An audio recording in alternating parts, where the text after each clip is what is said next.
So who am I? Why am I here on Facebook rambling to you guys? Well, my name is Martin Pierro. I am the publisher, the creator, the owner, the head honcho, the grand poobah of Cosmic Times. Cosmic Times is a small press, or some people might refer to as an indie comic publisher here in South Florida. Been in business for about 11 years. 11 years, which is pretty cool. But about me real quick, I've always loved comics. Been reading comics since as long as I can remember. I've been reading comic books, reading Micronauts, Star Wars back in the day. Of course, G.I. Joe and Transformers were huge in the 80s. Loved those comics. I started really getting into collecting comics when Marvel released their Doctor Who series. Those were expensive books at the time, and I was told how to collect comics based on that Doctor Who book. I saw it in a comic shop at a place called the Farmer's Market here in West Palm Beach. Picked up that Doctor Who #1 from Marvel Comics. I think it was $1.25, or it was just some crazy high price compared to what I was paying for comics. I knew I had to take care of it, and I learned how to collect comics there. So that's how I got into comics. After I got into comics, then the next thing was I wanted to work in comics. So at 14 years old, I launched my only fanzine. I launched a fanzine called Cosmic Times. Go figure. Cosmic Times was a fanzine. I published it mostly at the comic shops down here in South Florida, but by the time we wrapped it up, by the time it came to the end of its run, we were distributed in a few stores all over the country. That was pretty cool for a 14, 15-year-old at the time. Got out of comics. I didn't get out of comics. I was always kind of into comics.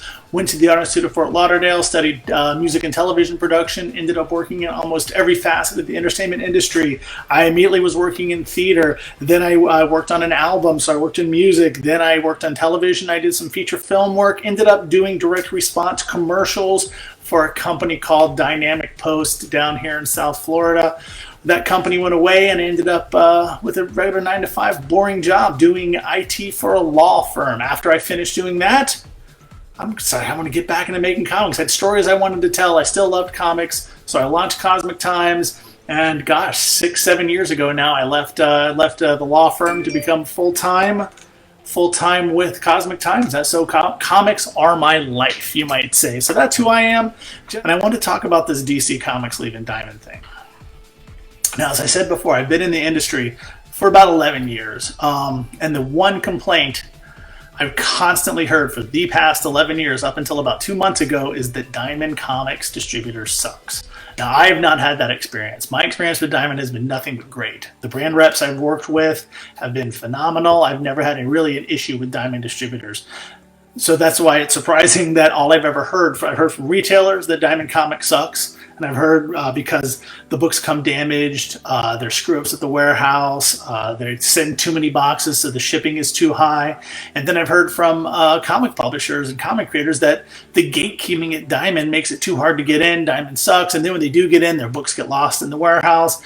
Again, problems I've not had, so I don't know what people are talking about with their complaints about Diamond, but everybody said it's a monopoly. Technically, it's not a monopoly, but everybody was like, we have a monopoly, someone needs to break the monopoly. And with DC leaving Diamond, the monopoly is broken, if you ask me. So aren't we getting what everybody's wanted all these years? It seems that's what we're getting, but the industry is complaining about it. Especially Chuck at Mile High Comics. Now, I made a comment on, I think, Travis's post the other day about this, that Midtown Comics and DCBS, the two companies are in the distribution. I don't know who owns those companies. I don't know who they are because they're not on Facebook. They're not on social media, constantly complaining about the comic book industry. Chuck at Mile High, that's all he does. Constantly complains about the industry. So I would not take what he says about this too seriously. Take it with a grain of salt because he complains about everything.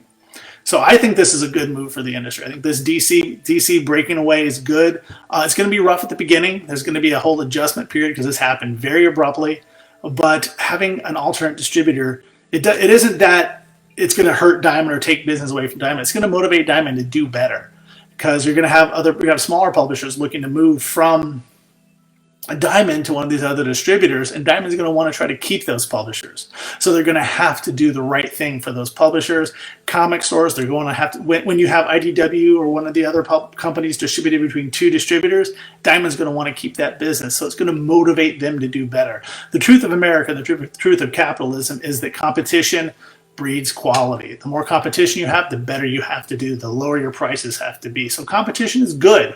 So I think we should embrace this. And as a comic book publisher myself, I'm going to look into all of these other distribution options. There's the two options that Diamond is using. One's owned by Midtown, and one's owned by DCBS.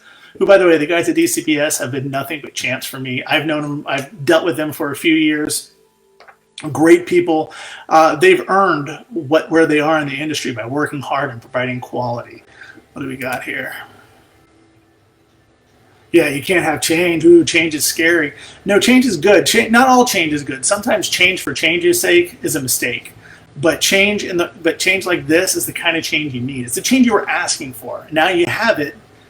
Retailers and other people are pushing against it. I don't understand why. Like I said, this just opens up more avenues for publishers. It gives retailers more options. People are complaining about the shipping.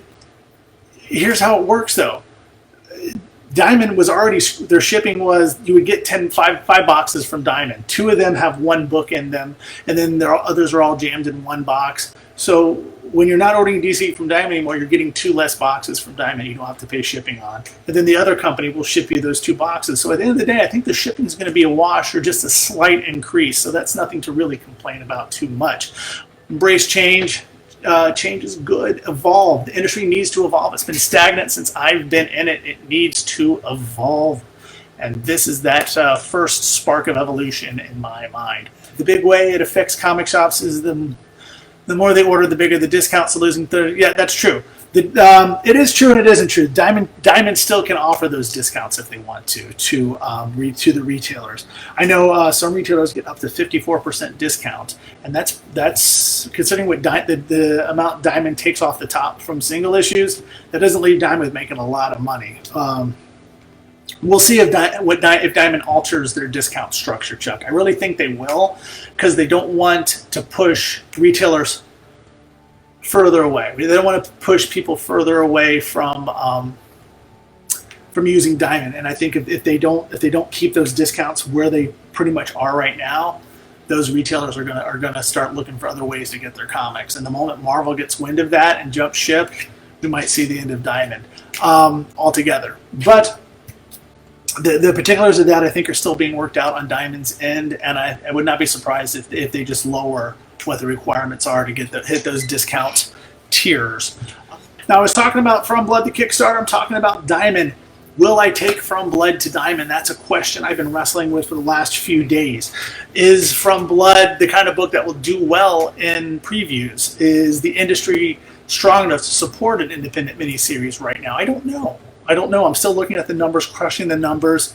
They're running the comeback campaign. Diamond is.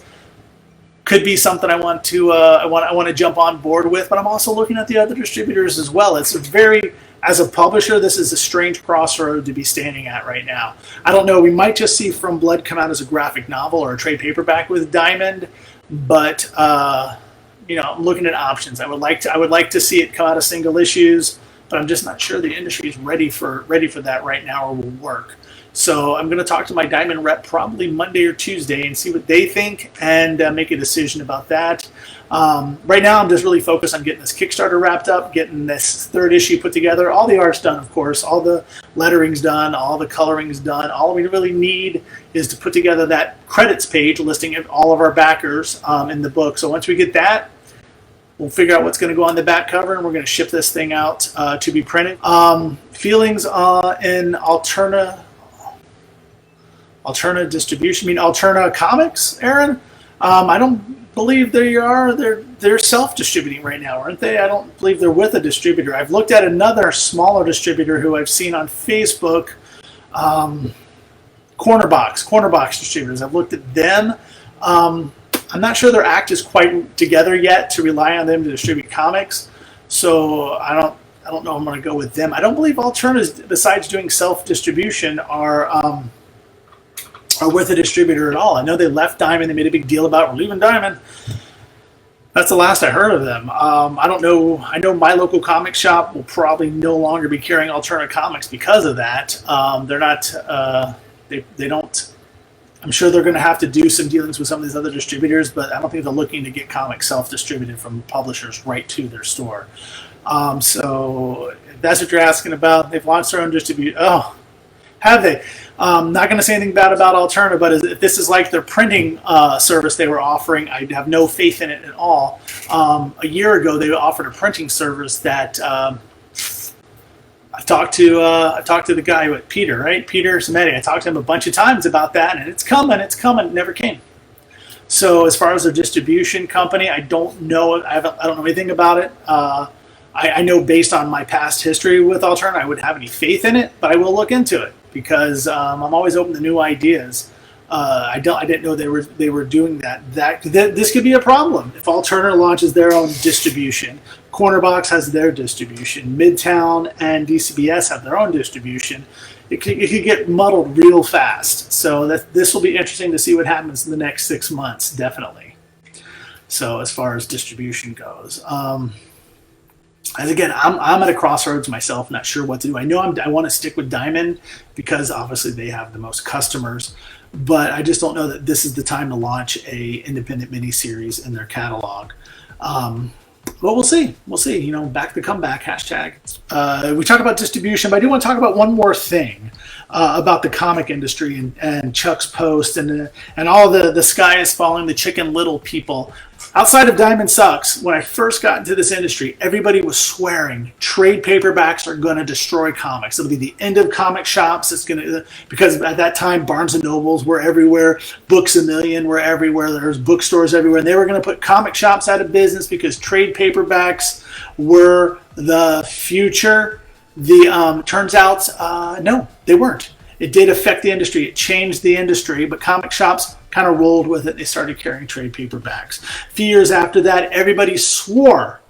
They were swearing that digital comics are the end of the industry. Comixology becoming popular was going to destroy the industry, and the comic shops were going to close because of Comixology. Comic shops have closed, and the market has shrunk. But from what I've seen, the statistics don't hold out that it's trade paperbacks or Comixology's fault. So when they're saying this new distribution channel, these changes to distribution are going to destroy the industry, this is Chicken Little all over again. I've been in the industry long enough to see the trade paperback fear, to see the digital fear, and now the distribution fear. There's always something that's going to destroy the comic book industry. And I think if we focus more on what will help the comic book industry and less on what's going to destroy the comic book industry, we'll have a successful comic book industry. Kickstarter is a prime example of that. Kickstarter is almost its own distribution platform as well. It delivers the books directly to consumers, totally skipping over retailers. I don't believe in that. I want to work with retailers, but is this the end of the industry? No, it's just another part of it. The industry is growing, it's changing. Everybody just needs to embrace change a little bit more than they've been doing. That's all. Anyways, David asked about what new books. I'll hit that in a minute. First off, Heidi said, as a publisher, Cosmic Time be distributed to multiple distributors. That's the plan. I plan on it. I'm reaching out to every one of these distributors, trying to put together a deal. I would like to distribute through all of them, and we can do all sorts of different promotions with the multiple distributors. Again, Diamond is always going to be my main distributor because they have the largest customer base. I have no problem working with these other distributors. I'm not exclusive with Diamond, so I'll happily distribute Cosmic Times books through as many distribution outlets as I can. Hey, I hope you enjoyed this video. If you did, go ahead and hit that like button down below. And while you're at it, hit the subscribe button and hit that bell icon so you're notified every time we put up a video. Thanks for watching. Please check out our other videos. Until next time, stay cosmic.